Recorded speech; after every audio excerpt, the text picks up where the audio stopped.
The garden. Frog was in his garden. Toad came walking by.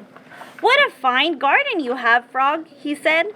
"Yes," said Frog, "it is very nice, but it was hard work." "I wish I had a garden," said Toad. "Here are some flower seeds. Plant them in the ground," said Frog, "and soon you will have a garden." "How soon?" asked Toad. "Quite soon," said Frog. Toad ran home. He planted the flower seeds. "Now, seeds," said Toad, "start growing." Toad walked up and down a few times. The seeds did not start to grow. Toad put his head close to the ground and said loudly, "Now, seeds, start growing." Toad looked at the ground again. The seeds did not start to grow. Toad put his head very close to the ground and shouted, "Now, seeds, start growing." Frog came running up the path. "What is all this noise?" he asked. "My seed will not grow," said Toad. "You are shouting too much," said Frog. "These poor seeds are afraid to grow."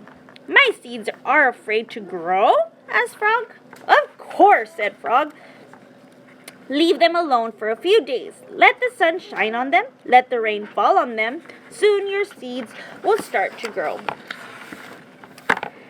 That night, Toad looked out of his window. "Drat," said Toad. "My seeds have not started to grow. They must be afraid of the dark."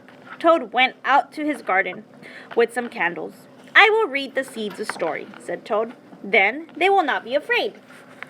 Toad read a long story to his seeds. All the next day, Toad sang songs to his seeds. And all the next day, Toad read poems to his seeds. And all the next day, Toad played music for his seeds.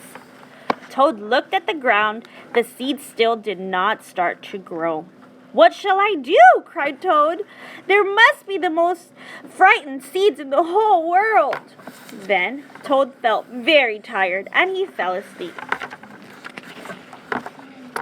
"Toad, Toad, wake up," said Frog. "Look at your garden." Toad looked at his garden. Little green plants were coming up out of the ground.